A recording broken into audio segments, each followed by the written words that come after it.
So நான் first வந்து car wash அப்படின்ட்டு தான் நான் வந்ததுங்க.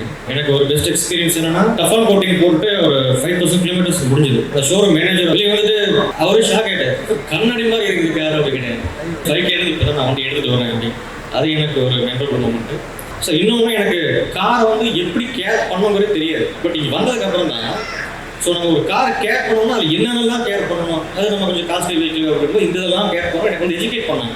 ஃபர்ஸ்ட்டு வந்து அண்டர் பாடியில் வந்து அவங்க எடுத்து எனக்கு ஃபோட்டோ காமிச்சாங்க, சரி இந்த மாதிரி ரெஸ்ட்ஸ்லாம் இருக்கும் அப்படின்னு சொல்லிட்டு. அப்போ டஃபான் கோட்டிங் பண்ணோம்.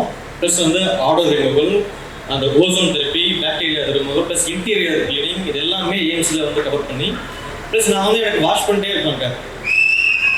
18 வாஷ் மேலே வந்து எல்லாம் பண்ணி கொடுத்து அவ்வளோ ஒரு எஜுகேட் பண்ணாங்க எனக்கு. ஃபஸ்ட் நம்ம ஒர்க் பண்ணுற பசங்க வந்து அவங்க சேலரிக்காக ஒர்க் பண்ணுங்க சார், கம்பெனிக்காக ஒர்க் பண்ணுறாங்க. நம்ம கார் வாஷ் பண்ணுறோம், மெயின்டைன் பண்ணுறோங்கிறத தாண்டி அது வேற லெவல் சார், உண்மையிலே வேற லெவல்.